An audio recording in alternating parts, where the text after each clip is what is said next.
Hello everybody. For this week the subject 8 is on globalization and culture. So the PowerPoint, the PDF that I'll upload on the virtual campus, I'll try to explain now a little bit the main ideas. The idea in all our course about globalization or the global here is that even the globalization has, as we say in the first weeks, many dimensions. There's an economic globalization, and political globalization, a social globalization, a cultural globalization. If we think on cultural globalization, here this dimension is more difficult to separate from the other ones. I mean, we cannot understand cultural globalization as separated from the main economic and technological globalization, and even with political globalization. They're intimately interrelated. Why? Because we cannot understand culture itself separated from economics and politics. Culture, what is culture? Culture is what distinguishes the human being from the animals. Culture is the set of symbols and meanings in which the human being is embedded and that distinguish it from animals. In today's society, this set is largely determined by politics, the economy, and recently also by technology. Nowadays, culture is fundamentally determined by those dimensions. Maybe in the pre-modern era, in the Middle Age, we have a religion, we have other systems that determine culture, but now those ones are very important, and we cannot think in culture separated from this other phenomenon. The sphere of culture, here it's a definition from the British sociologist John Tomlinson, is the peculiar entanglement of globalizing political, economic and technological dynamics with human meaning construction, identity and imagination. So we could understand cultural globalization as the way in which globalization affects the individual in his daily life, in his habitual practice, in his consumption, in his leisure, in his values, and his identity and worldview. So, cultural globalization must thus be explained by the structure of globalization itself, which is the network society. As you sure remember, we studied with Manuel Castells. By the predominance of its economic dimension, the neoliberal ideology and the neoliberal market economy is central in globalization, as we also studied on class. And also, technology is very important. It's a key, the key technological infrastructure of globalization, information and communication technologies with the internet in the LED. These are all those three aspects are very important, are crucial for globalization and so for cultural globalization. They affect tremendously culture.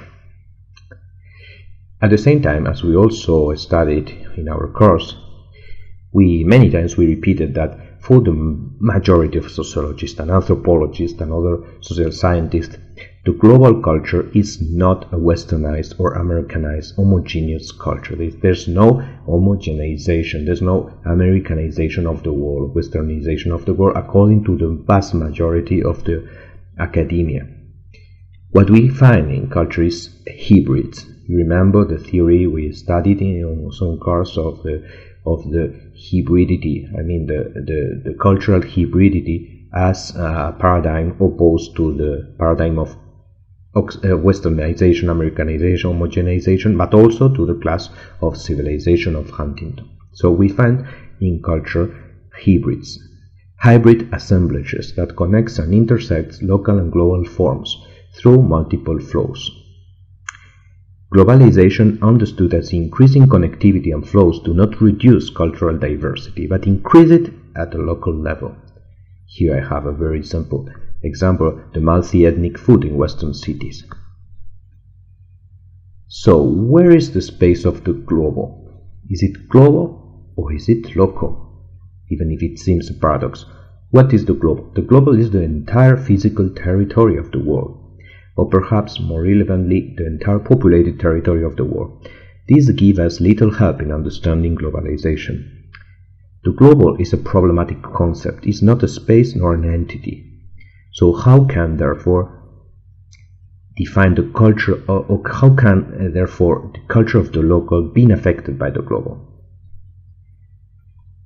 Here we have another definition from Tomlinson. He said that globalization refers more exactly to a complex and rapidly developing network of connections and interdependencies operating between localities. Here the important term is localities. I mean, the spot where we experience globalization is not the whole world. The global is local. We experience globalization, we experience the global at the local level, because our body is embedded in a physical place. We live in a particular place, in a particular city, in a particular country, and here in the local is where we experience the global. And what is the global? The flows that we experience in the local. Globalization is then the increasing flows around this global network of interconnection. So globalization is flows in a network of interconnections, flows of capital, of commodities, of technologies, of information, of ideas, of people, of images, but even of crime, of beliefs, and etc. So globalization refers, as we saw with Castells, to the constitution of a network, society, and space of flows. So what we find is that localities where we experience the global differ in their degree of connectivity. So the more connected is a locality, the more is affected by globalization or by the global, because there are localities with high connectivity and localities with less or with low connectivity. The highest connected localities are what Saskia Sassen called the global cities. For example, New York, London, Paris, Tokyo. These are the most connected localities. But at the same time, we have large parts of Africa, for example, with localities with very low connectivity within the global network. But also we have places in the developed countries. Here, say for example the American Deep South, or even the uninhabited Spain. So those parts of Spain with a very low population, a very old population. There's many parts in developed countries also which are not connected, or are very low connected. So the most connected is a locality, the most these localities transform by globalization in cultural terms, affecting people's everyday's life. In highly connected localities, people are affected by massive flows of digital information, including news, images, ideas, entertainment, etc., through internet and mobile phones, enabling instant contact across continents. They have greater and better access to transport system nodes, more airports, more trains in those localities that allow them to travel more easily to other locations and countries. They live in multicultural environments with people from diverse national and ethnic origins. They have access to more global goods in stores, supermarkets, and malls. In food culture, they have greater access to local ethnic restaurants, allowing them in the same urban space to eat, for example, Italian food, Chinese food, Mexican food, Indian or Japanese food. Those are some indicators of cultural globalization, understood as exposure in a locality to global flows in the daily life of the person. So cultural globalization is a phenomenon especially for global, highly connected localities. You have a picture of a subway in Tokyo where people are watching their smartphones. Here, I think it's Heathrow. You have planes, you have cities like London which are very connected to transportation, to other places, highly connected in that sense. Here, more ethnic environments in European cities with peoples and migrants from many other cultures.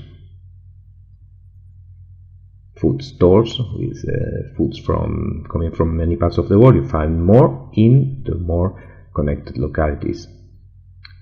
Singapore will have many restaurants from India, from China, from many places. But cultural globalization do not affect, or affect very little, many rural localities. For example, in developed countries, for example, here in Spain, you have those areas around, for example, Soria, other places in Castilla-La Mancha, Castilla-León, where there's many places with a very low density of population, a very older population, and where many, the younger generation, migrated to the cities, etc. Or you have large parts of, even of continents, for example, Africa, where here we have one of this picture took at night, and we have many parts are in dark. So I mean, there's even no lights, no city lights like in Europe and in other places. So there are parts lowly, very lowly connected, so very lowly affected by cultural globalization. So in the second part of the PDF, I would like to talk about the theory of Arjuna Padurai, the theory of the scopes, which is an author who has made an interesting synthesis of those global cultural flows. This author, born in 1949 in India, but he's Indian American. He has worked as professor in Chicago University and New York University. Here his main famous book. So what is globalization for Padurai? For Padurai, globalization refers to the increasing pace and scope of interconnection crisscrossing the globe.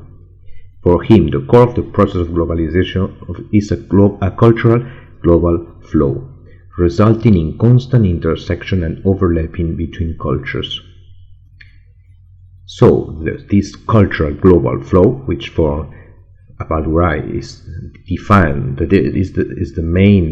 the core of globalization, is composed of escapes.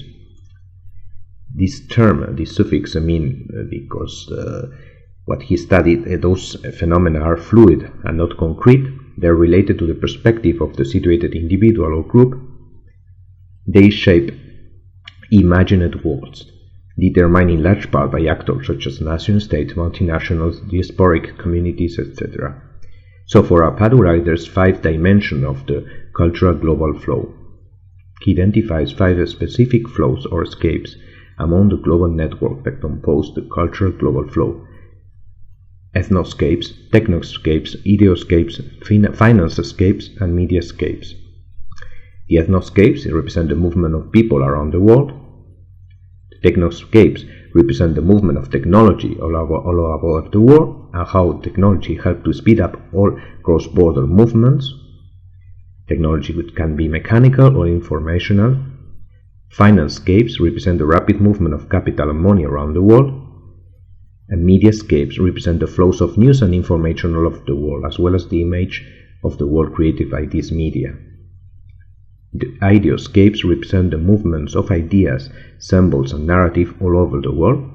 The most famous is the liberal democracy, but also we can have other ones like socialism and other that move all over the world.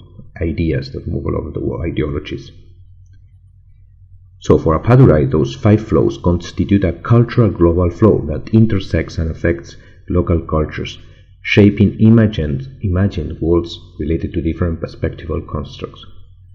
These flows do not cause a global homogenization. The cultural global flow is multidirectional, so also Padurai denied this idea of the homogenization. There's no cultural homogenization because those global flow is multidirectional.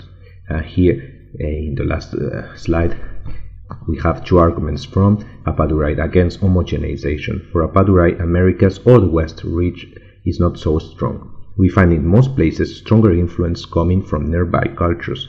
Example, in the Japanization of Korean culture, the Indianization of Sri Lanka, or Russianization of Azerbaijan, of other Central Asia countries.